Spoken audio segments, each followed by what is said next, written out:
So I'm MJK, DJ producer from London. I guess I'm known for like grime / techno, but I make a lot of things and I always have played a lot of things.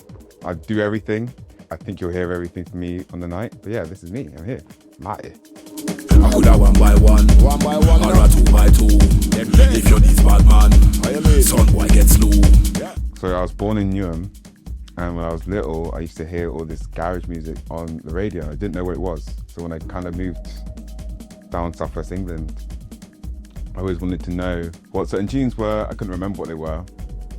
And then I kind of stumbled onto garage again when I was a bit older. And then through that, I kind of stumbled into grime. And then through that again to dubstep. But I never knew how it got played live, really. So I started mixing on my laptop. I had this thing called Virtual DJ. If anyone knows what Virtual DJ is, big up you. And then that was really it. I was just like finding tunes from my childhood, trying to play them, was shit for ages. And then I started getting to a point where I was like maybe able to play live and able to like make it maybe cohesive to a point. My mum got me my first ever controller. It was a Tractor S2 from Chemical Records back in the day. And then that was really it. I like actually like learned to DJ by myself. Wasn't really too many people around that like listened to the same music I did or playing the same music I did. Yeah, it was just me locked in my room by myself, just like doing the mad thing really.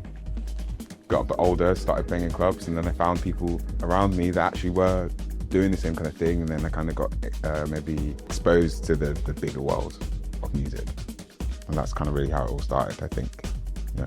What kind of UK garage song really made an impression early on? It was, let's gotta get through this because that was a banger. Gotta get through this. A lot of like Groove Chronicles, like Neighborhood, Dead Bias, Artful Dodgers, all about the Stragglers. That was like one of the first CD my dad had. So when I was just like raiding through his stuff, trying to find his music, that was like a big one because like it was kind of the only things I had. Like that era was like really, that was like how I learned to DJ. When it came to actually DJing, I kind of learned through mixing garage exclusively because that's all I kind of knew, you know. It was the blends, like when you get there's something about it, you know, because like garage is so swung, and then when you get them to always be in time and to have like a seamless blend, it sounds like one tune, especially because I was only playing vinyl rips, so like all the old tunes I couldn't really get anywhere. It took so much effort to get them in time, so when you finally got it in time, it just felt like finally fucking done it, you know.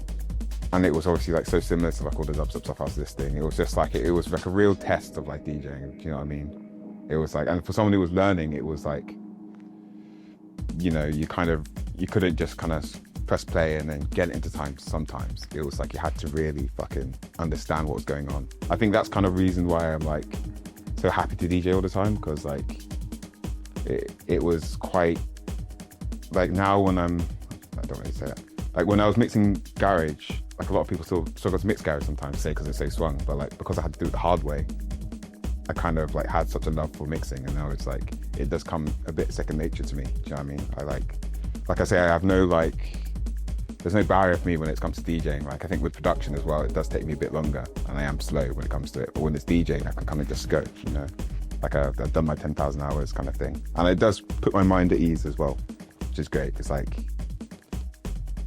when I DJ, I don't really think about anything, which is like great. You know, it's like it calms the mind. I kind of just get to like just chill out and DJ. So yeah, that's what it is to me. You know? Don't know if you got a girl. Don't know this business, but thoughts of you rule my world. I even dream of you. It's funny, that clip. I kind of wish, funny enough, the bass line was maybe more popping back then when I was playing that. But I still loved, like, again, it was like bass line and grime go hand in hand. That was like, you know, like T2, Chocolate Girl, like, you know, there was like, was it Mr. Virgo? There's so many bassline tunes that were played in grime raves and played in grime sets and stuff. Like, I mean, again, cyphers, freestyles, sets, bassline sets. I mean, look at like up north, like C4, all those kind of guys, they were on bassline as well. So like, it wasn't super different. And I guess in those times when I was growing up, I was playing a lot of bass house sets and stuff when I was growing up in there. So it was like, it was always like kind of 4/4 garage bass line. I still loved it. It wasn't necessarily like what I was like trying to do. Like I wasn't trying to become a bassline DJ, but then when it came to playing garage, bassline kind of came quite new to it. So like I had a lot of dubs just from being around back in the day when it was really popping, like the Lengoland days, all that kind of stuff. So I still kind of play them and I still will reach for it. But yeah, that was just like one of those moments of magic where it kind of blew up. It's like 4 years later or something. I didn't even know about it. Someone told me that they saw me on TikTok. Like, you know, so like it was, yeah, it was interesting. I think the change was happening though, because I still, around those times, I still was like really experimenting with like maybe playing more like techno with grime and dubstep. I remember I had Logos on the Nude show when I was living in Bristol. And that was, to me, the first time I really tried to do, I'm gonna say quote unquote grime techno. It was like I was playing like, you know, like forward with like some broken I can't remember this one tune. I'll not come to the head right now, but there was like seminal techno tracks and like super rare. Thank you, Skee, as well, because he was like one of the first people that put me onto techno, like the techno that I was playing. And so much of it had like a similarity with grime, especially the broken stuff. So like, I was like, okay, maybe there's a thing here of like, they aren't so dissimilar, I can play them both together. That was the first time I tried it. And then lockdown happened. So I was just pretty much happy just to keep going and just keep listening to music, I had nothing else to do. And then when it came out of lockdown, it was kind of a bit more of an open playing field. I think that time when we were finally allowed to be outside again, no one cared about what was playing. Like no one kind of raised an eyebrow if, I don't know, techno tune was dropped in a grime rave or something like that, you know. Not that it's been the first time it's done, but it was a lot freer time. I think I definitely came with the energy. It was like, fuck it, I'm just gonna play whatever I want because I've not been able to play at all. Yeah, so like I think that's kind of how it went. In my mind, I'm definitely missing out some bits, but like I can just remember the energy of just being like, I'm gonna play everything because I haven't been able to play much or anything at all. It's the thing, it was like, I think it was definitely instrumental side because I was really into like the box show as well. And like, it was like that side of grime that really got me. I definitely was like into like the sets and like the old wild instrumentals, but I think I really got into grime when it was like Refix era. It was like your, like Mischief, you know, Jaw Side, like Jerk, you know, Logos as well, Mum Dance, like even like Crazy Bandit and like, you know, just like, and like Flippy Smalls and all of these guys, like, but you couldn't find any of the tunes anywhere and I couldn't, like I had no way of getting them.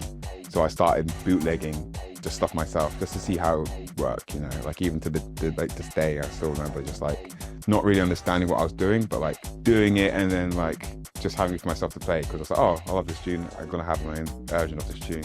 And then somehow, like happy accident, people decided to, oh, can we get this off you? That led into, hey, do you want to come do a radio set? I think my first set ever was with Charisma at Mode with, I can't remember who it was, maybe The Collective or something, really far back. And then that led into me like meeting quite a lot of people from the grime scene, learning to make grime properly and learning to make bootlegs properly, and then being seen as a grime DJ / producer. That was like the timeline. It was like complete accident. Never was like I kind of sat down, I was like, I'm gonna make a grime tune today. I'm gonna try to be this grime DJ and like be this grime producer. It was just like, I did it because I didn't have anything else to play. And then people thankfully liked it, you know. It was, yeah, I always think of this whole thing as like a happy accident, which is like kind of fun.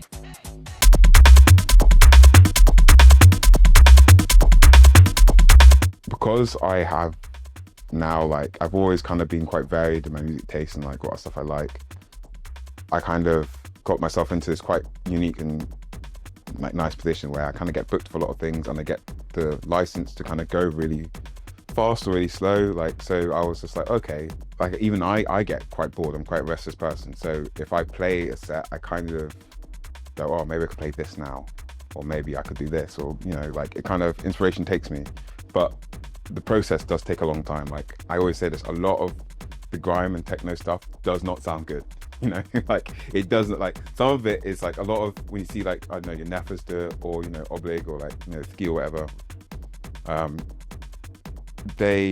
we all spend a lot of time doing it because it can be quite obvious. And one thing I always like to do is make sure that any of the blends I do isn't just like smashing two things together. It's like finding, I don't know, a semblance of something that you love in a grime tune that kind of mirrors a techno tune, and then blending those two together. Or even just like finding the right time to play the right tune that blends in the right way. And then you can even just like, not even try and make it too much of like a genre mash, but like just a journey or navigation through sound and genres. Like that's the interesting shit for me. Maybe the short answer to your question is why not, you know? But yeah, it does take it's like nice to think about it and like actually need to like process what you are trying to play, rather than just kind of having all these grime dubs and just going like, right, I'm going to play this set, I'm going to mash up with mapping and all of these tunes. Whereas like actually thinking about, yeah, I'm going to play this now. Is this the right time to play this now? Is this even going to work? You know, it means I also mix a lot more at home, and I think about mixing more at home because I understand that it's not as easy as just playing two tunes together anymore, really. I think anything that's kind of like abrasive and juxtaposed each other is quite interesting in general, right? Not that it's not been done before, but I think it's nice to have that club feeling in grime raves, maybe. I remember when I'm sounding unked off. I have no hair already. I'm sounding unked off, right? But I remember when I was listening to grime back in the day, it was more of a dance floor, right? I think, I don't know, maybe I thought that got lost a bit, and I liked playing dance music with grime, and I liked playing like, you know, top instrumental over stuff which makes people dance, and it doesn't kind of feel so much as if it's like this one thing. I think maybe the openness, and I think it contributes now to like the club scene now, because I think a lot of people are willing to make a lot more different stuff and play a lot more different stuff. That is kind of just like maybe a bit more of a given now, that you can play whatever you want. I definitely maybe drew to grime and techno because those were the things that I maybe had the most knowledge in, maybe accumulated over time. Like there's definitely like, I think more of an argument for like dubstep and techno, which I still do a lot of. But the grime and techno stuff, I think when it's done right, it's just like great, you know? Do you think there's a pushback against grime being considered dance music? Yeah, definitely. I mean, we've all seen the tweets. But yeah, I think maybe it doesn't have much of a leg to stand on anymore.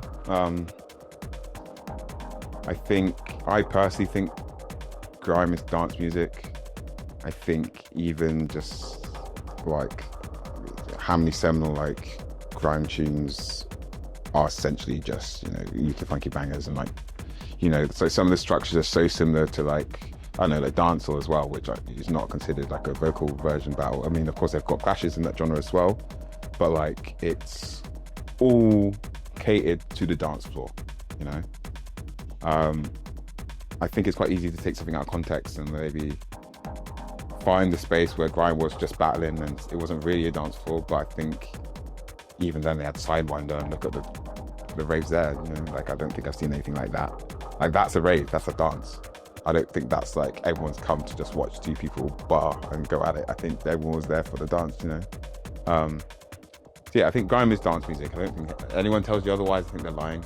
That's a bit of a strong opinion, but I think we've all seen the energy that we want, and I think we all know what we want when we go to a grime rave. Yeah, that's what I would say. That's my answer to that, I think.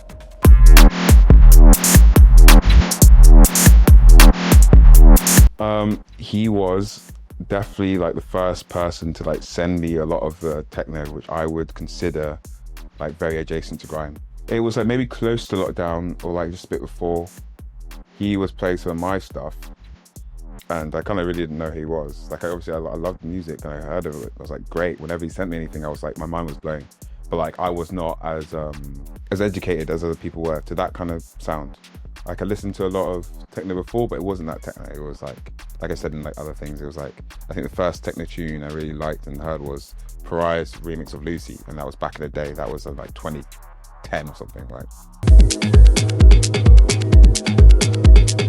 But all the techno I listened to before, I would have said, is very different to the stuff I even play now. You know, it's like quite straight and, not in a bad way, but I think there's definitely a techno which doesn't lend itself to the kind of stuff I play. But he was showing me all this stuff, and like my mind was like blown. I was like, thank you, man. Like all this stuff is like sick, and I've never heard of it, and all these new producers. I liked feeling like an idiot as well. That's the one thing I liked. I liked not knowing who any of these people were, any of this stuff was. Like that was what I loved, because when I got to Grime, I kind of was such a nerd that I kind of knew everything. And I mean, maybe I'll get my head bitten off, but like I kind of, when it came to like older bootlegs and older Grime tunes and older bits, you know, like, especially because like Silver Jersey was nice enough to like put me on and put my stuff on YouTube and show me a lot of this stuff and send me a lot of this stuff. I was just like, I felt quite, I don't say accomplished, but like I kind of had a lot of knowledge there. So to feel that I was maybe getting an insight into a different part of the world and maybe be able to get the same kind of knowledge was like really interesting to me. And also to have like maybe a useful, like, this functional part where I could play this stuff, you know? So that was like our first kind of interaction. I just kept sending him like rare Grime stuff. If he needed anything that I might have, I would send it to him. Luckily, to be in a position where I could actually give him something, you know? And then after that, it was just kind of back and forth. I mean, obviously everyone knows we play Call of Duty as well, all that kind of stuff, but like it was definitely music first. Funny story, the first time we played Call of Duty together, I think was Oblig did the Grime Warzone tournament, which me and Skee won together actually. I think it was next to JME and Douglas and them, and I don't remember who was in it, but we've cleft everyone. I want everyone to know, people are down money to me in Call of Duty. That's another story. So yeah, that was it. It was like a friendship was made. And then after that, I kind of took a break from music. I had my own reasons, but like I took quite a long time out. Still was obviously speaking to Skee quite a lot, and everyone still quite a lot. Moved down to London, and then the topic of me and Skee making a tune together came up. I had no real like confidence in myself as a producer at then. Still don't really think I do now, but that's another story. But like, I was happy to do it just because I wanted to actually meet this guy. I think we'd probably met properly, but like, you know, say hello, you know. I got to have a little holiday, go to Munich and maybe make some tunes. And then One by One got made, and Patchworks 1 and 2 got made, and me, Corey and Brian had a great time. And then it was like just like a great fucking trip. And then that's how I guess this whole thing got started. It was nice that it came through music and just being music nerds alone. I think that's the beauty of this whole thing, right? It's like not trying to be a DJ or trying to like get somewhere or do something, you know. It was just two guys that like tunes.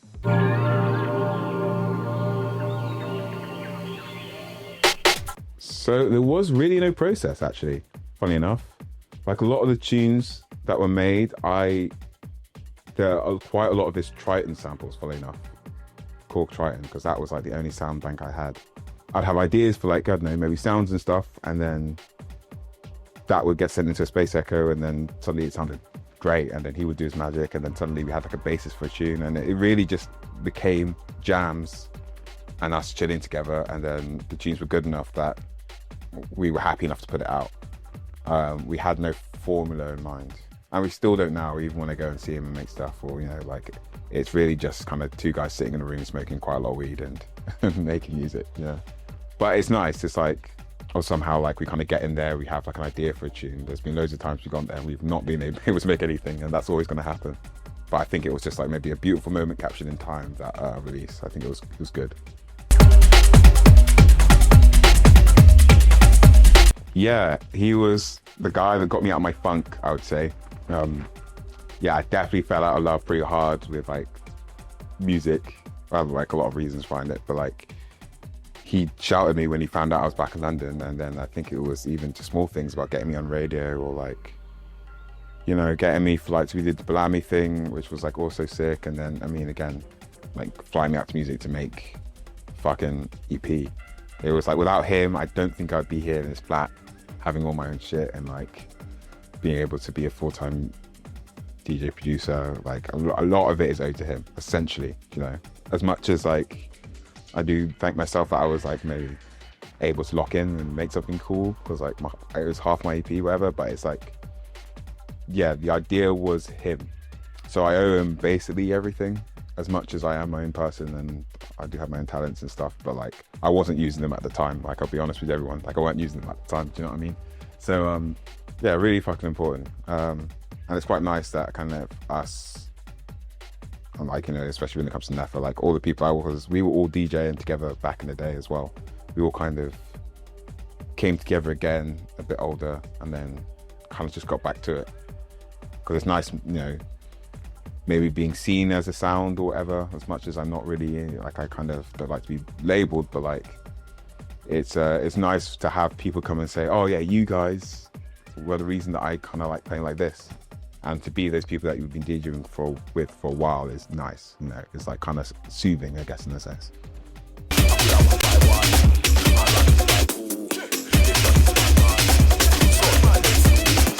I remember it was Whore back in the day when Whore was, you know, like a big thing. I did my first one, and then it was the last tune, and I just decided to go for broke and do a 3-deck blend. I thought if I fucked up, it would be at the end of the set, so no one would notice. And then if I didn't, then okay, I could get more comfortable. And then it kind of went all right, and then it was like, yeah, sick. Then after that, it was kind of just trying to get so comfortable with it that I kind of never needed to not 3-deck blend. I kind of maybe gone back off that a bit. I think sometimes it's nice to have twos and like ebbs and flows, but it's like, it's nice to have maybe an energy from one genre and you can have like a really identifying sound from another genre. And somehow you can kind of keep people's attention and kind of get the idea that there is maybe more than one thing going on at a time. Also really helps with navigating through things as well. I think if you're trying to go from like grime to techno or dubstep to footwork or anything, you know, it's like if you kind of have an identifying trope or like feature of a genre and then you kind of have other stuff going with it, it kind of makes the transition a lot more easier for me. But then a lot of times it doesn't work. This is the thing, it's like, it's trial and error. All this 3-deck stuff, like multiple deck stuff, it's trial and error. It's like, I think sometimes I can overdo it as well, being really honest with everyone, I can overdo it. But sometimes when I got back to now, I listen to a lot of the old sets I've done, and I'm like, this tune does not need to be in there for that long, you know? But it's also made DJing fun for me again. I think the one thing that I've noticed is that when I am doing the 3-deck, I'm like consciously mixing. I think sometimes when I was doing the 2-deck, I was just like playing tunes, it's always in time. I was happy to leave it. I was like not thinking about the next tune, but my mind's always busy when it's 3 or more, because I'm like, you've actually got to be like in there, you know, you can't just like wait around and expect the 3-deck to happen or whatever. You've got to be like thinking ahead about what I'm going to do this, and then, you know, it keeps your body active and like your mind fresh when you're DJing, which is nice. But yeah, it's definitely a thing which I think I would encourage anyone to do it. I think a lot of people would be like, oh, how'd you do it or whatever. It's just, you just got to try, you know. I fuck up all the time as well, as much as I seem like a robot. Like I mess up blends all the time, at least to my standards. But it's I think I'd rather go for broke and try the hard thing which you think would sound sick, even if it doesn't sound sick, then and at least try, than to not do it at all and then just to be like, oh, what if. I think that's probably how I enjoy music more. How do you prepare for a mix? Or how do you approach a mix? A lot of the time I freeball it.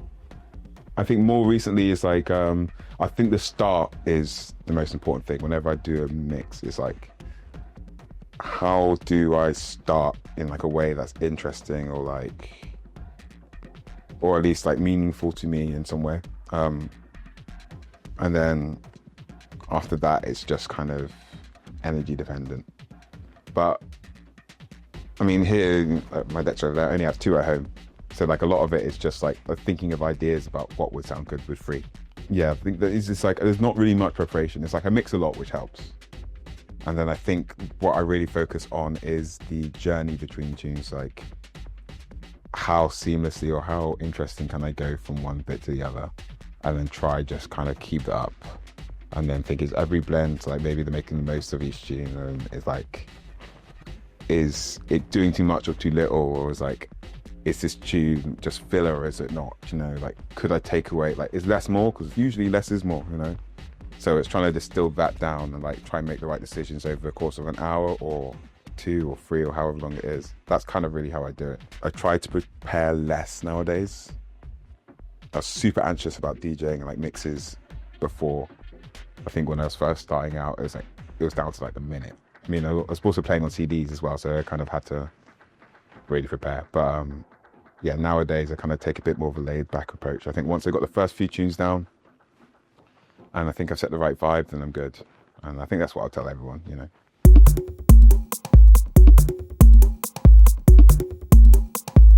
I think I definitely prefer solo. I think back-to-backs are cool. I think maybe it depends. It's like the more people you have, the more contrast there can be. And then I think, because I'm very different from the next person. I think everyone's got their quirks. Sometimes the quirks are great, some of the quirks don't work. I think sometimes to do it alone is great, but then also some of the best sets I've ever had have been back-to-backs. I think sometimes they're beautiful when you actually get to connect to someone in a musical fashion, just playing and just vibing. Like again, I think I did one with Tasha at Field Movers. That was like easily one of the best back-to-backs I've done, because it was like just 1-for-1. We're just vibing, playing tunes, basically just like 2 mates on stage having a laugh. When it's like that, it's great. Yeah, I don't know. I'm still toying around with that question, honestly. It's like, what do I prefer more?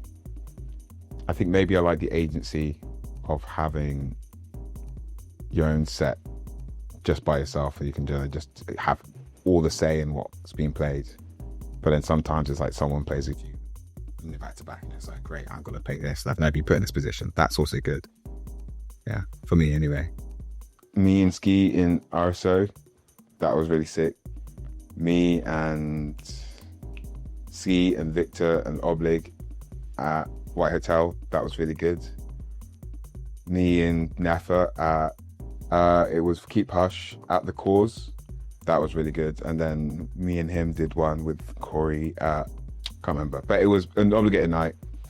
And I think Corey had to step away for a bit. And then we kind of just ended up doing this 1-for-1 thing where there was already 3 tunes in. And then I would just play a tune, and then none of us would even tell us like to go to one. And it was just like it was almost as if it was like telepathic. We kind of just were working in tandem, exactly at the same space and like same pace as well. And like, it was almost like nothing needed to be said to each other, which was like great. And I think that's why, like, for me, like Nefa is like easy, like the best and like most consistent back-to-back partner for me, just because I think we push each other in like a great way. Yeah, I think those would be like my top back-to-backs. I've done a lot of them, but Zed Bias as well. Zed Bias on my Rinse show, that was also great because I got to play like garage with like one of my favorite ever garage producers, and also play different stuff. That was like good. I think that was it. I got Regal 86 came on my show as well recently, and that was a really good back-to-back. Yeah, I've got a lot of them. I've done a lot of them, so like my mind's hazy on some, but like those were the standouts for me. I like starting slower, and what I've started doing recently is ending slower. It's nice to sound like you at all tempos. I think that's really important. It's like, I think it's nice to have like a sense of speed and like maybe a sense of groove at like 120. I think that's like, when I started mixing at 120, it was like quite formative. It was like, okay, like you can sound like, even make stuff sound super grimy at like 120. Like I remember I was pitching down dubstep to 120, like I used to play Foot Crab at 120. It was like honestly, like one of the best experiences. Like I think this is what I mean as well. It's like, it's nice to be known for the fast stuff, but doing the slow stuff is actually like really important, I think, because it's just not anywhere to hide at that tempo, I think. Which is like, I was speaking to Just Jane about it, actually. It's like, when you go so slow, everything is important, and like everything kind of matters more. I think sometimes when you go super fast, you can kind of just like almost let it be lost in the pace. But I think when you're at 120, it's like everything's very intentional. I think you realize when something maybe doesn't fit because you're moving so slow. So yeah, it's been great. I love playing slow. I also like playing faster, but I think everyone should try like playing a bit slower nowadays. I think it's nice to be able to like have a grime set that sounds great at 120 or something, you know. So I'm being honest with everyone. I have no idea what I'm playing, but I think it would be nice to I've definitely been playing more with the idea of like playing a bit more of the old grime stuff we've got. I think it'd be nice, especially because you got got MP, DJing. I think it'd be nice to do like a proper sound set, not so technical, not so like, I say techno or whatever, but like it'll be just like, it will be a bit of everything, but I think it'll be special tunes only. Maybe that'll be how I go. Because again, like the KTV on the lineup, when am I going to be playing with KTV? I got to show out. I got to show up, like, you know what I mean? Yeah.